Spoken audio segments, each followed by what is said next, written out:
গাজায় চলমান মানবিক বিপর্যয় ও ইসরায়েলি আগ্রাসন রুখতে মুসলিম দেশগুলোকে 4 দফা কার্যকরের পদক্ষেপ নেওয়ার আহ্বান জানিয়েছেন ইরানের পররাষ্ট্রমন্ত্রী আব্বাস আরাগচি। ইসলামিক সহযোগিতা সংস্থা ওআইসি আয়োজিত এক জরুরি বৈঠকে তিনি এ প্রস্তাব তুলে ধরেন। আরাগচি বলেন, গাজার সংকট শুধুমাত্র মুসলমানদের বিষয় নয়, এটি মানবতার বিবেকের একটি কঠিন পরীক্ষা। এই বিপর্যয় কোনো ধর্ম বা ভৌগোলিক সীমা মানে না, এটি ন্যায় বিচার ও মানব মর্যাদার প্রশ্ন। তিনি ইতিহাসের দিকে ইঙ্গিত করে বলেন, গাজা অপেক্ষা করতে পারে না, কাজ করার এখনই সময়।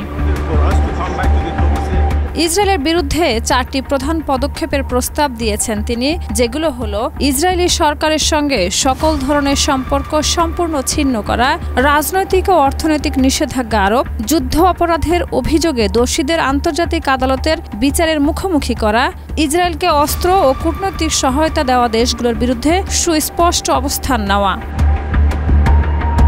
আরাগচি গাজাকে প্রতিরোধ, সংগ্রাম ও মানবিক মর্যাদার প্রতীক হিসেবে উল্লেখ করে বলেন, এখন আর শুধু কথার সময় নয়, প্রয়োজন বাস্তব পদক্ষেপের।